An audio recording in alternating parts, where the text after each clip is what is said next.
Should we do it? Yeah. Should we watch the first one and see what's going on? Here we go. Okay, 3, 2, 1. We're seeing more and more cracks, Jakob, in competitions. Is it something that you like to see, or do you think it's a bit overrated? I mean, if you want to have my opinion, I think it's definitely overrated. It's just like somehow there is sometimes some weird trends and route setters like to jump on them. But yeah, I think most climbers don't like to see cracks too much. I mean, it's not something as natural in the gym, especially. Like, you don't really train cracks in the gym too much. It's really difficult to set. And also on most rocks, you don't have as much crack climbing. I mean, you coming from the UK would disagree, but having granite in Austria, we don't have too many cracks, you know. So it's definitely kind of difficult to train it, and it's also like it often, if you're not a really good crack climber, you hurt your wrist really fast. So it can be kind of a problem with blood on the holds and stuff like that. So there's definitely some bad things about it, in my opinion. Okay. I've got three things to bring up there to pull up there with you. So the first thing was that we're going to go through Jakob Schubert's comments here. We're going to go through Jakob's comments. We're going to dive right into these comments. We're going to dive right in, on number one. What do you think to rocks don't really form cracks? I can't remember exactly what he said, but there aren't many cracks in rocks. I thought this was just a brilliant comment coming from someone who happens to be in one part of the world where there isn't that much crack climbing, seemingly forgetting that crack climbing is all over the world, and there are literally hundreds of thousands of routes around the world solely based on cracks. It's just the most ridiculous comment, because I mean, if you wanted to go after a niche of style saying there's not that many of them, maybe go for square cut arêtes. Basically every single trad line has a crack on it because that's where you put protection. I mean, not, you're potentially not always using crack techniques, but a lot of trad climbs have cracks, and trad climbing is a massive part of climbing in general. So yeah, it's like I think if you look at a rock face, there's quite a lot of cracks on rock faces as well. Just in general. Yeah, I mean, maybe he's been spending too much time in Sant'Alinea. I think he's been spending too much time on bullet hard faces with like a few pockets like Perfecto Mundo. He's been spending too much time in Margalef. Yeah, I was not rating that comment there. I wonder what Matt Groom was thinking to that. I mean, this is always gonna happen when you take comp climbers and you ask them about something that, one, they don't like very much, two, they're not very good at it, and three, they come from a gym or a local area where there's not loads of it. They're just not going to have a positive opinion on it. The funny thing was when I went through that and heard that comment, was it just reminded me of one of the videos that we've done in the cellar.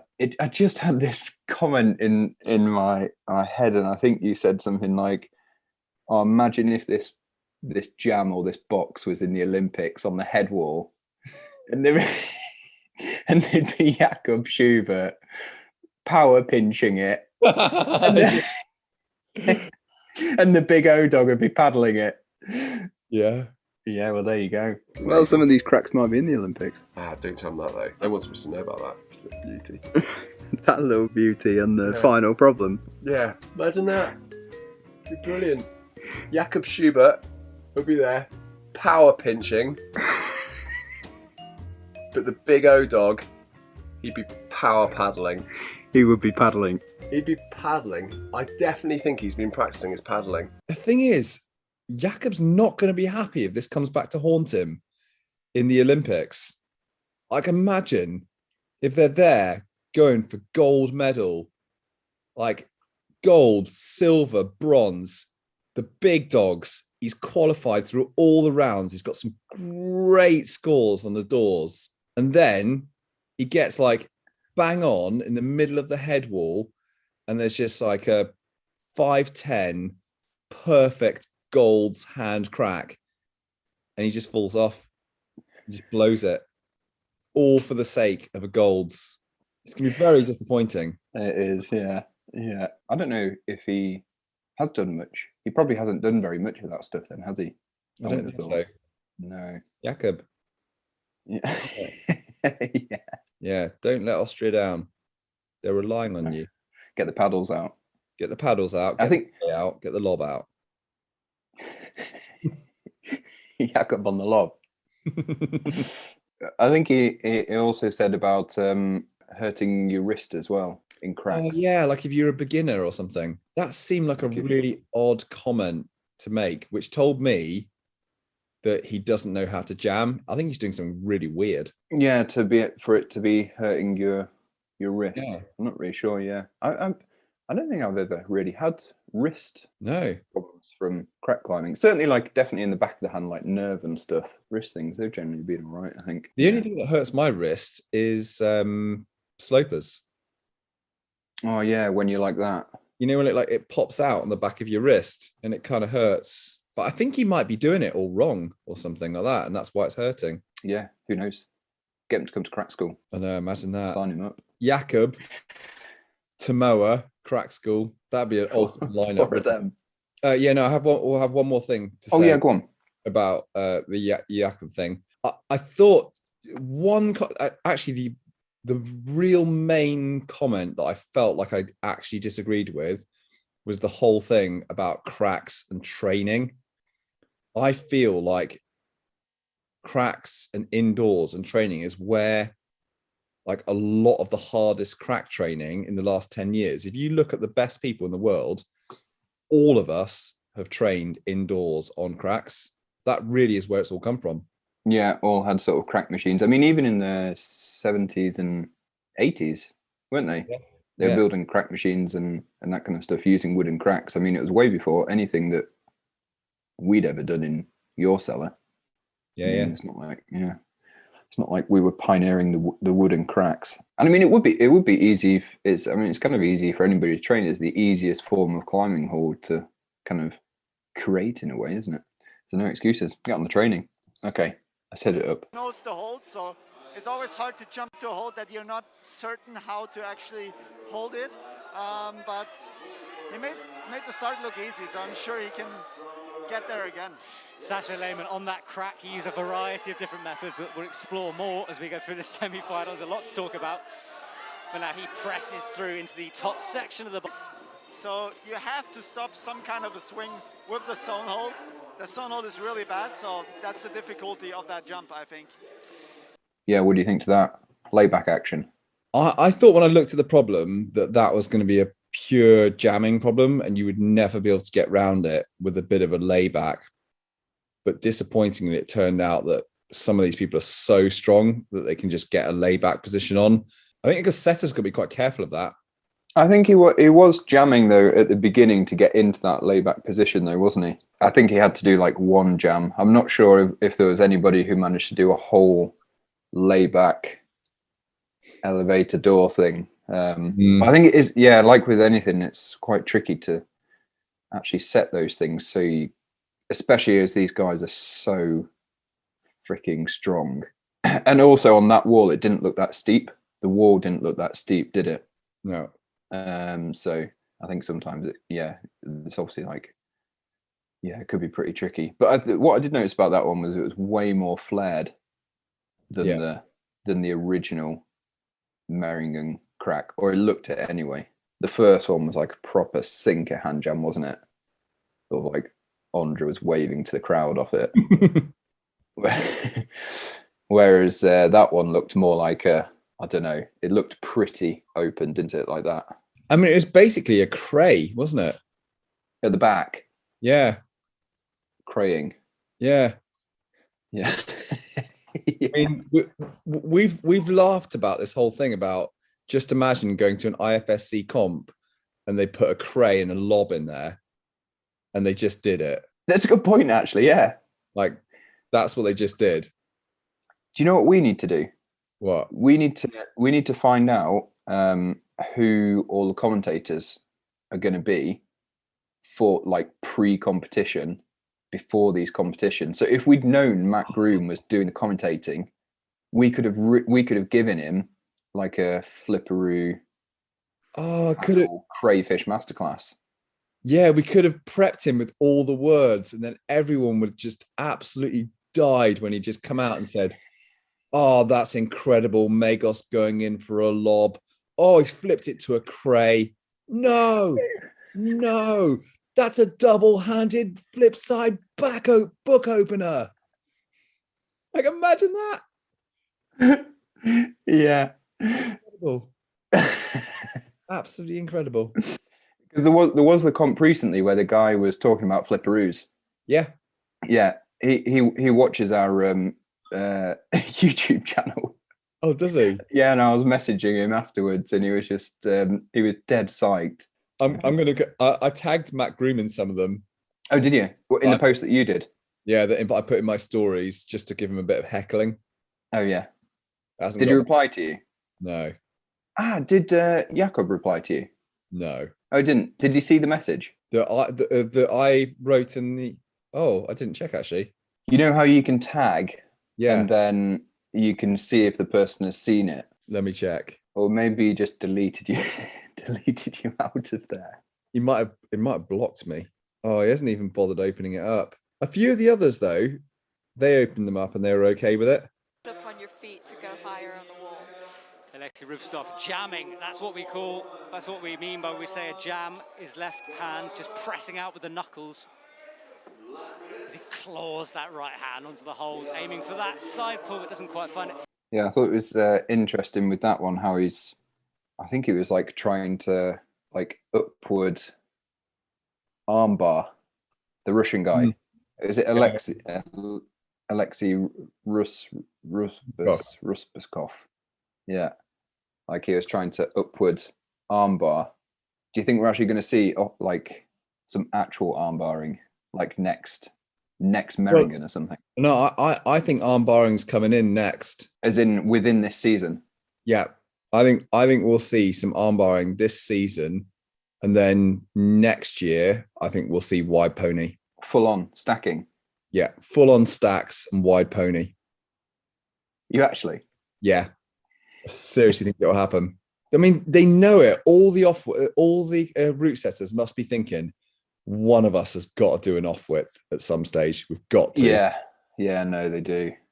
Like, they'll definitely do it. It'll be like holds, kip through to feet through, go through, stack between your feet, wide pony for 3 moves, and then come around a lip. Yeah, definitely happen, because it'll be so hard to cheat that in a roof. I guess the thing that the comp climbers would do they would put their legs in, and if they know how to do the heel towing, they could just like power lay back. I think the hard thing, it'll be desperate. It'll be desperate, yeah. Yeah, it will be desperate, but it'd be hard to actually get them to maybe because they're all so strong. Like, doing that for them is going to be easier than doing that, isn't it? If they don't know how to do like stacking. Yeah, probably. Or they can make the crack a little bit flared on the edge, so it'd be much harder to do then. Yeah, I guess they could make it like a bit of an rounded arse or something. Oh, aren't you just dreaming already of Jakob in a wide pony in the roof? I reckon he'll retire if that happens. Why? Just in disgust. Yeah. Ondra will be loving it. I know. He'll be all over it. He'd be hanging there, double foot stacking, just waving on the crowd. Yeah. He'd probably flip around, do a little like 360 job. Next clip. I don't think we even talked about that clip at all.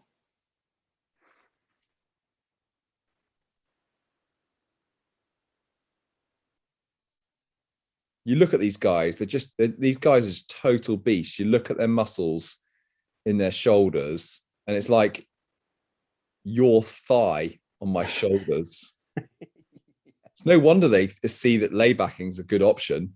Yeah, but to be honest, like when you look at, obviously these are the strongest people in climbing at the moment, but you look at them actually trying to lay back that crack, and I think the setters have actually done a pretty good job of making sure that they're not able to do that in like a really easy way, to be honest. Stop the cheating. Yeah, exactly. Yeah, maybe that's where our volumes come in, because I think our volumes are pretty hard to lay back, aren't they? Because they have that sort of chamfered edge on them. Yeah, like imagine trying to lay back that in a roof. Having done some setting quite a bit over the last few months and trying to set like comp style boulders with cracks, there's a few good little tricks you can use for stopping laybacking, and it's not that hard to stop it. So yeah, totally doable. Okay, let's go for it. Dynamically, you have to move through it quickly. Is that control? It's a grey area. Alex, muscles standing out on him as he pops out to that left. Not comfortable on the crack at the moment.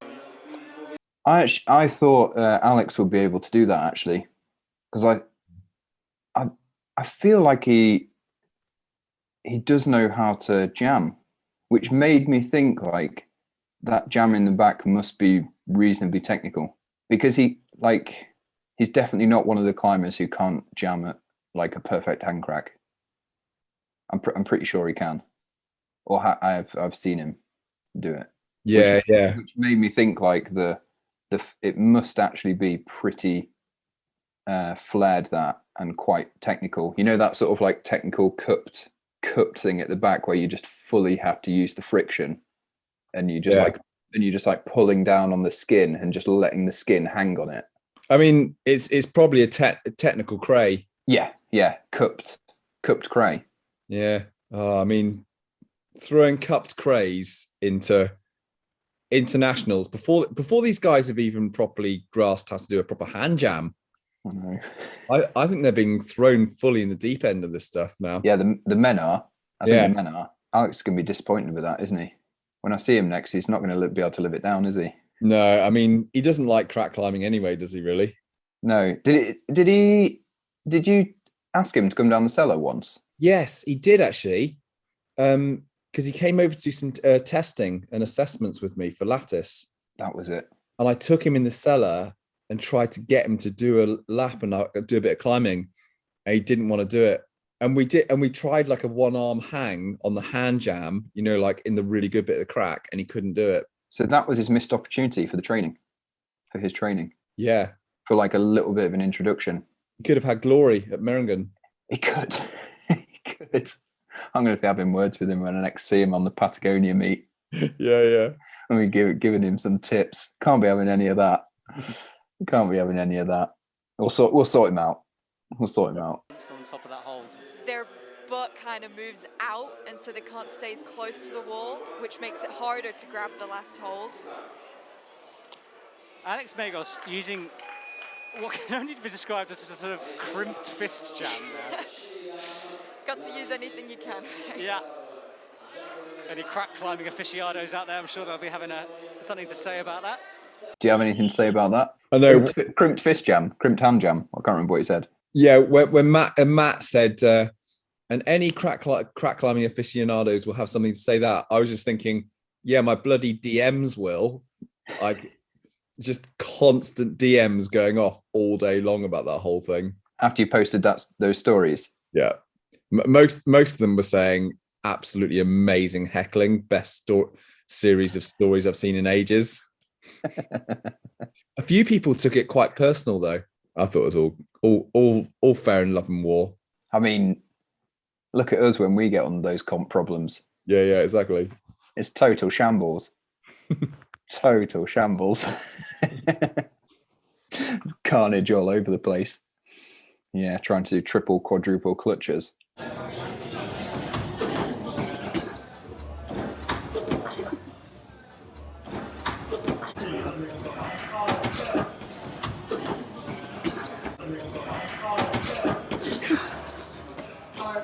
Yeah, although I can throw in a triple clutch these days. Can you? Yeah, I've been practicing successfully.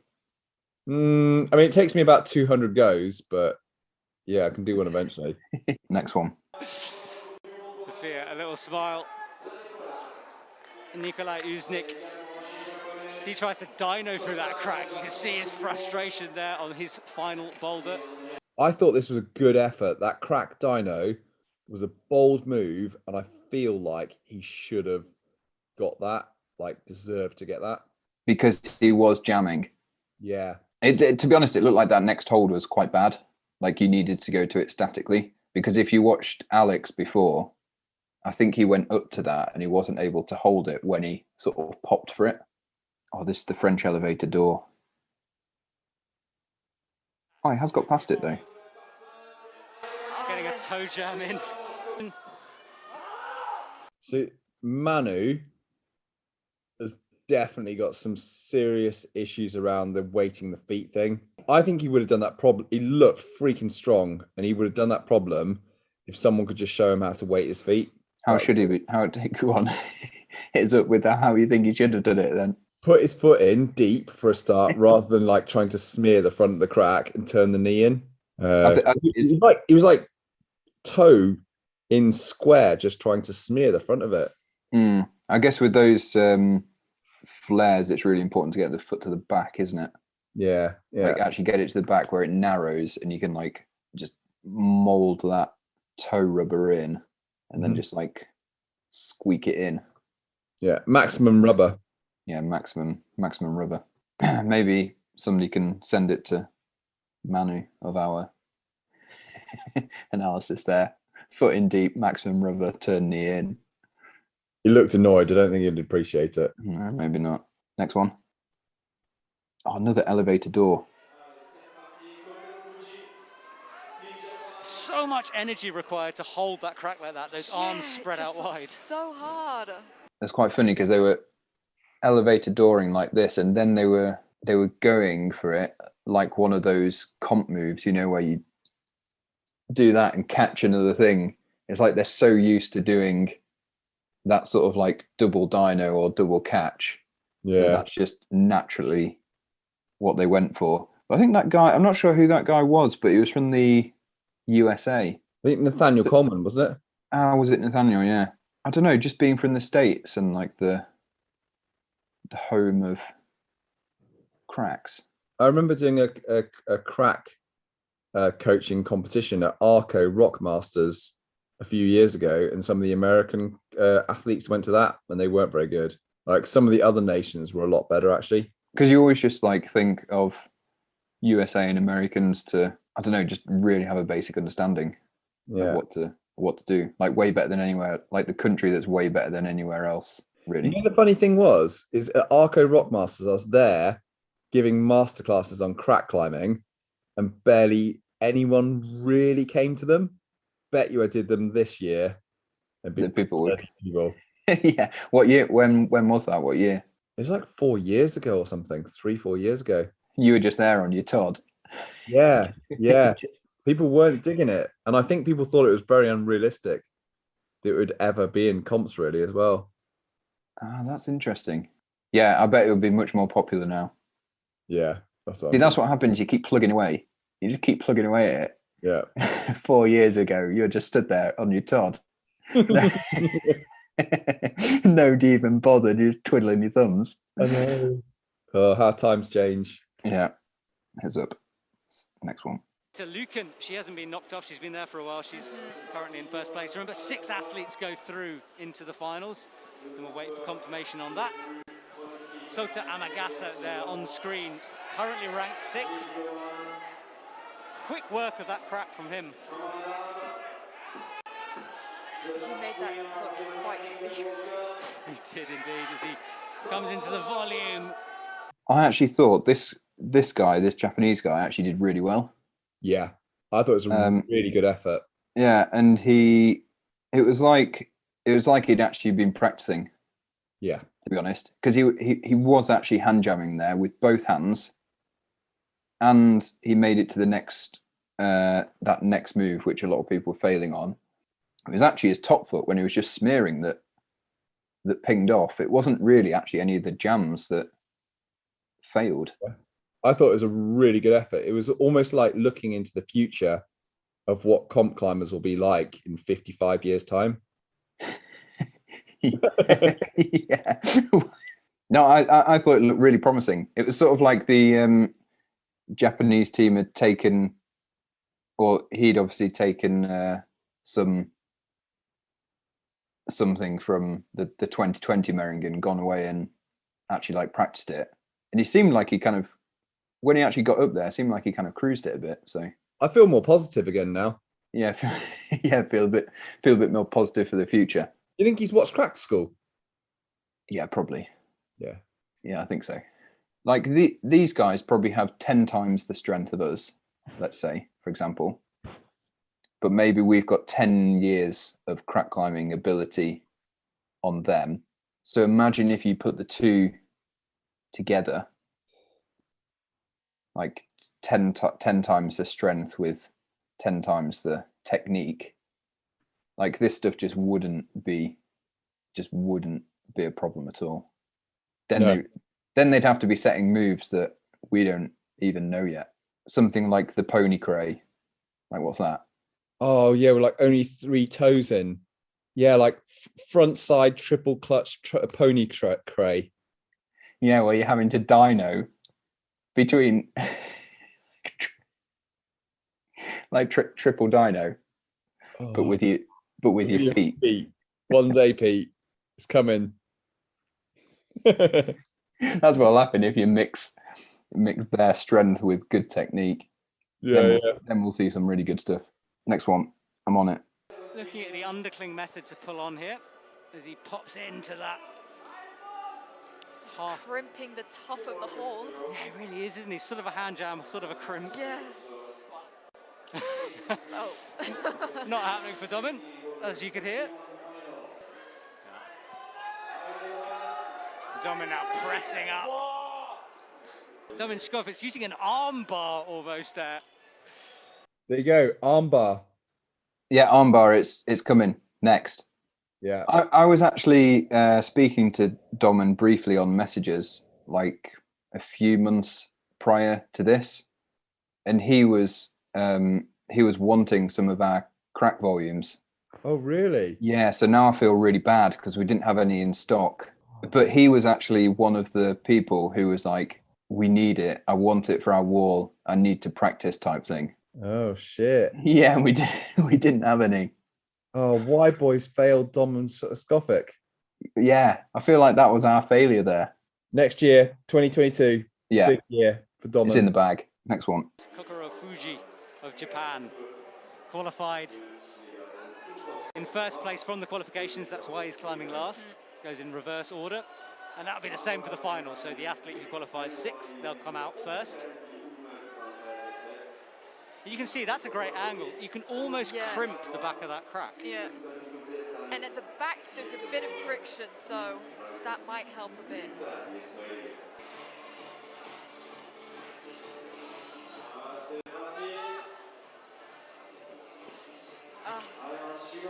Not quite comfortable, not a jam. Yeah, and in 5 minutes for a boulder like this, it goes by really fast if you can't figure out the method.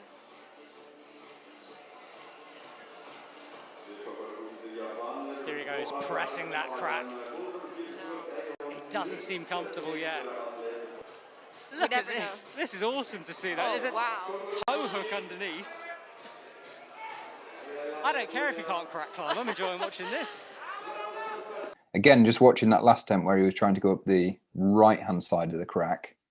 I think it just goes to show that the route setters have done a really good job of not being able to cheat around it, because I felt like he was very close to being able to cheat around it there. But with this guy, did you see right at the beginning that there was like no jamming going on, and that he was actually crimping like the holds at the back? I don't know what they're like, but they're probably absolutely awful. Some like slopey edges right at the back of the crack where those two plates have been put on. I thought the jams looked pretty good when they went in close. I don't know. I'm curious to see what Ondra's like on it. Okay, let's watch the O-Dog. Should we do it? O-Dog in house. This is Adam's flash. As you can see, pretty easy. It's very interesting watching Kokoro and then watching Adam, the difference in technique there. Yeah. And that's his outdoor crack experience, just proving once again that in comps it does actually help. It really does. O-Dog just dominates, doesn't he? Yeah, he does. Yeah. Yeah. Yeah. And I think when you watched him like stood up and he came across on those two holds and he was just like legs and knees perfectly in line. Like that right leg was totally just like jamming, wasn't it? I know, and the knee was right in, like way over it, like just nailed it. Yeah, yeah. He knows what he's doing. I know. No wonder he wins everything.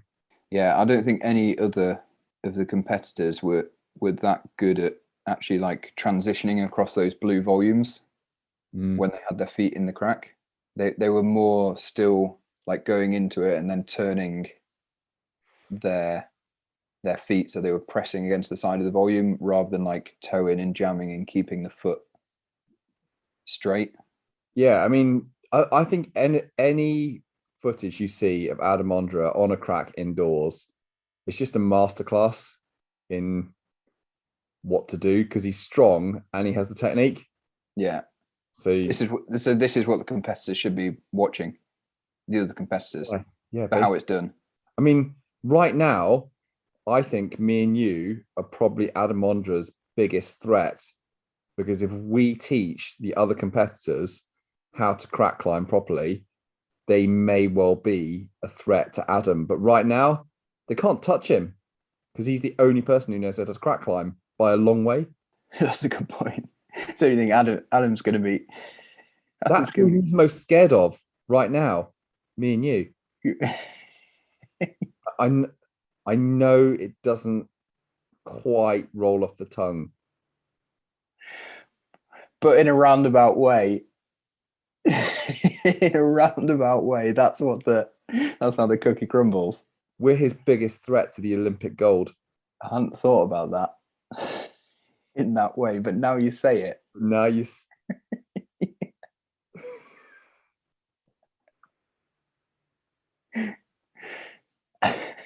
That's big. We're a threat to Adam's Olympic gold. Yeah, probably the only threat. This is big. This is big. We should go and speak to the Japanese team. I did send a message, like a whole bunch of messages actually a while ago after the first Meiringen comp. But they never got back to me. But maybe they will now. But I actually think it's kind of weird if you think about it. These national teams with Olympics at stake, and they don't flip and learn how to climb a really straightforward style of climbing. Like, it's just total madness.